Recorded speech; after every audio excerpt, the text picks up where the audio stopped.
अस्सलाम वालेकुम अलीशा। आज मैं आपसे बात करने जा रहा हूँ एक ऐसे स्टॉक के बारे में जिसने पिछले एक साल में बड़ी ज़बरदस्त ग्रोथ की है। कहाँ इसकी प्राइस दिसंबर 2024 में 100 रुपये के करीब थी और अब इसकी प्राइस 200 रुपये से भी ऊपर जा चुकी है। तो अगर आपने इसमें साल पहले करोड़ रुपए इन्वेस्ट किए होते तो वो 2 करोड़ बन गए होते। लेकिन आज की वीडियो इस बारे में नहीं है, बिकॉज ये ऐसा स्टॉक नहीं है जिसको मैं ग्रोथ स्टॉक कह सकूँ, बल्कि ये ऐसा स्टॉक है जो हाई डिविडेंड स्टॉक समझा जाता है और इस पे ऊपर मैं तफसील से बात करने जा रहा हूँ।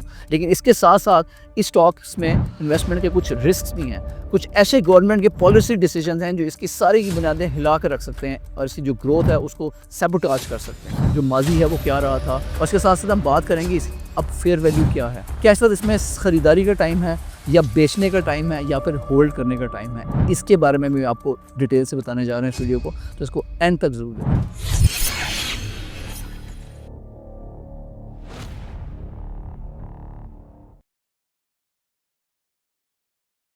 तो सबसे पहली बात तो ये है जनाब कि आई रियली अप्रिशिएट कि आप हमारी वीडियोस को देखते हैं और इनके ऊपर कमेंट्स भी करते हैं और इसको लाइक भी करते हैं।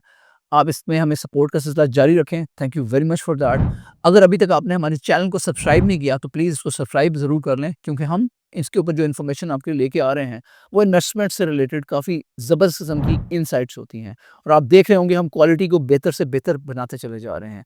तो as a result of that, चूँकि ये सब कुछ फ्री में हो रहा है, तो आई वुड रियली अप्रिशिएट कि चैनल को सब्सक्राइब कर लें, बिकॉज़ यही एक तरीका है हमें आपकी तरफ से एनकरेजमेंट हासिल करने का। Thank you. तो आइए चलते हैं जनाब हपको की जानिब। तो हपको इज़ अ डाइवर्स प्लेयर। इन्होंने ना सिर्फ हपको एक largest power independent power producer है पाकिस्तान का, बल्कि इसके साथ-साथ ये मल्टीपल इंडस्ट्रीज़ में भी डाइवर्सिफ़ाई कर रहे हैं। अक्टूबर 2024 में गवर्नमेंट और हपको ने मिलके ये फैसला किया है कि अर्ली सेटलमेंट की जाए जो पावर प्लांट एग्रीमेंट है हपको का, जो हब बेस प्लांट के साथ है, और उसके नतीजे में हपको को तकरीबन 36.5 बिलियन रुपीस मिले और उसके नतीजे में इनके पास काफ़ी ज़्यादा अच्छा कैश फ्लो आ गया, जिसकी वजह से इन्होंने जो लॉन्ग टर्म पुराने डेट्स थे उनको सेटल। लेकिन दूसरी तरफ जो इनका रेवेन्यू का एक चंक हब बेस कंपनी की तरफ से आता था वो आना बंद हो गया। तो ये एक धचका लगा इनको पिछले एक साल के अंदर और उसका रिजल्ट इनके नंबर्स पे भी वाज़ेह है। पिछले दिसंबर में इसकी प्राइस 100 रुपए थी और इस वक्त एक साल बाद इसकी प्राइस 224 रुपए पे है at the time of recording of this video. अब तक की जो इंक्रीज साल में हो चुकी है वो 71% है।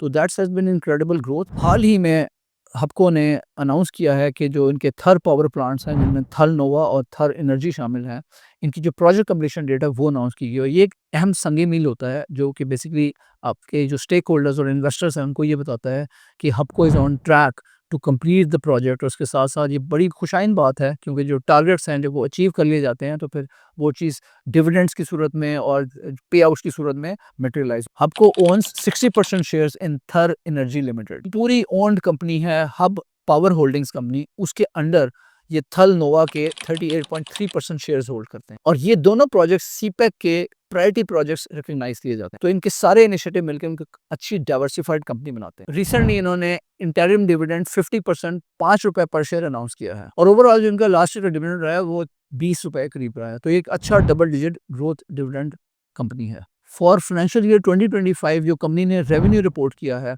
वो पिछले साल जो कॉन्ट्रैक्ट से कस्टमर कॉन्ट्रैक्ट से आता था वो 83.35 बिलियन था, जबकि पिछले साल यही 130.5 बिलियन रुपए था। अगर बात की जाए प्रॉफिट आफ्टर टैक्स की, तो फाइनेंशियल ईयर 2025 में इनके सारे सब्सिडीज और सारे वेंचर्स मिला के उसमें से जो प्रॉफिट आफ्टर टैक्स था वो 46.13 बिलियन रुपए था, जबकि 2026 का जो फर्स्ट क्वार्टर है उसका जो प्रॉफिट है वो तकरीबन 11 बिलियन रुपीस है। अब बात करते हैं इनके की ग्रोथ कैटलिस्ट की, या जो स्ट्रेटेजिक मूव्स हैं जो हपको ने रिसेंटली लिए हैं। रिसेंटली इन्होंने इलेक्ट्रिकल व्हीकल्स बनाने का जो प्लांट है विद BYD के साथ मिलकर ये इन्होंने लगाया है। लास्ट ईयर हपको ने ये भी अनाउंस किया कि वो लिथियम माइनिंग में भी एंटर हो रहे हैं और इसके साथ साथ एक बैटरी मैन्युफैक्चरिंग का प्लांट भी लगाया। इनमें सरफहरिस्त है जो इन्होंने अपना फोकस EV के ऊपर शिफ्ट किया है और जो ग्रीन एनर्जी के ऊपर है। सो बेसिकली इन्होंने रिसेंटली कंपनी फॉर्म की है हबको ग्रीन के नाम से, जिसका ज़्यादा फोकस इलेक्ट्रिकल व्हीकल्स और चार्जिंग स्टेशंस के ऊपर है और इसीलिए इन्होंने अर्लियर दिस ईयर एक मुआहदा किया है PSO के साथ, जो लार्जेस्ट फ्यूल प्रोवाइडर है पाकिस्तान में। पूरे पाकिस्तान में इलेक्ट्रिकल व्हीकल चार्जिंग स्टेशंस लगाएंगे। इसकी काफ़ी ज़्यादा अलाइनमेंट है जो गवर्नमेंट की लेटेस्ट पॉलिसी आई है, न्यू इलेक्ट्रिकल व्हीकल पॉलिसी 2025 से 2030, जिसमें एम्फसाइज ये किया गया है, टारगेट ये सेट किया गया है कि 30% जो गाड़ियाँ हैं वो इलेक्ट्रिकल व्हीकल्स होंगी। तो गवर्नमेंट का काफ़ी ज़्यादा फोकस है कि वो जो इलेक्ट्रिकल व्हीकल बनाने वाली कंपनियां हैं उनको सब्सिडीज दें। तो मेरे ख्याल में हपको को, बिकॉज उन्होंने BYD को मुतारिफ कराया, तो इनको इनका बेनिफिट जाए मिलेगा। क्विकली हम इसका स्वॉट एनालिसिस करें, इसमें देखें क्या स्ट्रेंथ्स हैं, क्या वीकनेसेस हैं, क्या अपॉर्चुनिटीज़ हैं और क्या थ्रेट्स हैं।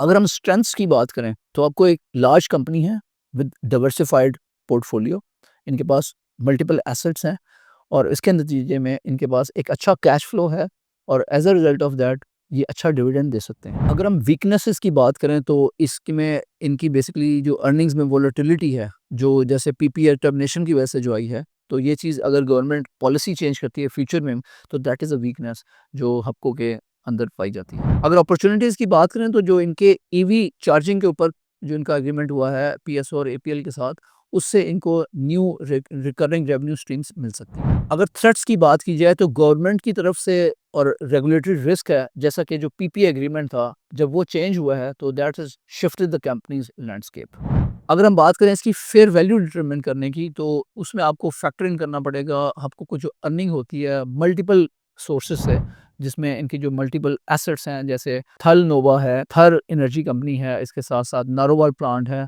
और इसके साथ साथ आपको ग्रीन है और माइनिंग कंपनीज में इनके जो स्टेक्स हैं, तो वहाँ सारों की जो इनकम है उनको एड अप करके फिर आपको इसकी फेयर वैल्यू डिटरमिन आप कर सकते हैं। सो मेरे नज़दीक ये सारी चीज़ें हम जब ऐड करते हैं तो इनकी जो फेयर वैल्यू आती है वो तकरीबन 185 रुपए से कोई 270 रुपए तक है। और मैं ये समझता हूँ कि अभी चूंकि ये तकरीबन at the time of recording of this video इसका जो स्टॉक है 224 रुपए मौजूद है, तो आप ये बाइंग रेंज में समझा जा सकता है। लेकिन बाइंग करने से पहले आपने कुछ फैक्टर्स को ज़हन में रखना है जो मैं अभी आपको बताने जा रहा हूँ। और मैं ये चाहता हूँ कि आप मेरी ओपिनियन को कतई तौर पे फाइनेंशियल एडवाइस ना समझें और अपने जो फाइनेंशियल एडवाइज़र है उससे मशवरा किए बगैर कोई भी इंपॉर्टेंट फाइनेंशियल इन्वेस्टमेंट डिसीजन ना लें। तो सबसे पहले तो आपने ये तयन करना है कि आप किस किस्म के इन्वेस्टर हैं। अगर आप एक लॉन्ग टर्म इन्वेस्टर हैं जो एक अच्छा डिविडेंड स्टॉक चाहता है, तो आप खपको को कंसीडर कर सकते हैं। लेकिन मेरी रिकमेंडेशन ये होगी कि बाइंग सेलिंग से पहले आप इसकी प्राइस को ज़रूर देखें और कोशिश करें कि प्राइस अगर डिप में हो, जैसे 185 रुपए या 190 रुपए पे जब आती है, तब वहाँ से इसकी बाइंग आप कर सकते हैं। अगर आपको के जो इलेक्ट्रिकल व्हीकल्स और आपको ग्रीन के जो इनिशिएटिव्स हैं, अगर वो पाया तकमील तक पहुँचते हैं, तो एक अच्छी अपटेक इसकी स्टॉक प्राइस में देखने में आ सकती है। इसको स्टडी करना चाहिए कि इसके जो आगे EV इनिशिएटिव्स हैं, उनका रिजल्ट क्या आने जा रहा है और इसके साथ-साथ जो PSX के जो न्यूज़ बुलेटिन होते हैं उनके ऊपर नज़र रखें, इनकी जो डिविडेंड्स हैं उनकी अनाउंसमेंट्स के ऊपर नज़र रखें। इन सारी चीज़ों को पर देखते हुए आप इसमें इन्वेस्टमेंट कंसिडर कर सकते हैं। और कितना इन्वेस्टमेंट करनी चाहिए आपको, तो मेरे ख्याल में अपने पोर्टफोलियो का लेस देन 10% आपको हफ्तों में करना चाहिए, because not a growth stock, it's an income stock. ये आपको अच्छा डिविडेंड यील्ड दे सकता है ओवर टाइम। अगर मैं समराइज करता चलूँ तो आपको एक अच्छा स्टॉक है डिविडेंड्स के लिए, इसको आप एक अच्छा इनकम स्टॉक समझ सकते हैं, लेकिन ये ग्रोथ स्टॉक बिल्कुल नहीं है, बिकॉज इसके अंदर काफ़ी ज़्यादा वॉलेटिलिटी पाई जाती है। और इसके साथ साथ इनके जो की ड्राइवर्स हैं, जो इनको मल्टीपल रेवेन्यू स्ट्रीम्स आती हैं, वो इनको इनके जो मुख्तलिफ पावर प्लांट्स हैं, जैसे थर एनर्जी लिमिटेड है और थल नोवा है और नारोवाल है, और इसके अलावा जो इनका ग्रीन, आपको ग्रीन का इनिशिएटिव है जिस पे फोकस ज़्यादा EV चार्जिंग के ऊपर है। तो जैसे गवर्नमेंट की पॉलिसी है न्यू इलेक्ट्रिकल व्हीकल्स की, वो इन्फोर्स कर रही है, इनकरेज कर रही है इलेक्ट्रिकल व्हीकल चार्जिंग स्टेशंस की पूरे पाकिस्तान में फैलाओ, तो ये चीज़ें आपको को बेनिफिट देंगी। और इसके साथ साथ जो इनका फोकस है माइनिंग के ऊपर, ये सब चीज़ें आपको एक अच्छी स्ट्रॉन्ग कंपनी बनाती हैं जिसके फ्यूचर प्रॉस्पेक्ट्स काफ़ी ब्राइट हैं। लेकिन इसके साथ साथ की जो डाउन साइड है वो गवर्नमेंट पॉलिसीज़ हैं जो बहुत तेज़ी से इसके ऊपर असरअंदाज हो सकती हैं। उसकी एग्जांपल मैंने आपको PPA एग्रीमेंट की दी है। अगर आपने हपको का स्टॉक खरीदा हुआ है तो हमें ज़रूर अपनी राय से आगाह करें, और आप क्या समझते हैं कि हपको का स्टॉक कहाँ तक जा सकता है अगले आने वाले साल में। सो आपकी तरफ से सबसे अच्छे आने वाले कमेंट को हम ज़रूर कोई ना कोई गिव अवेज देंगे।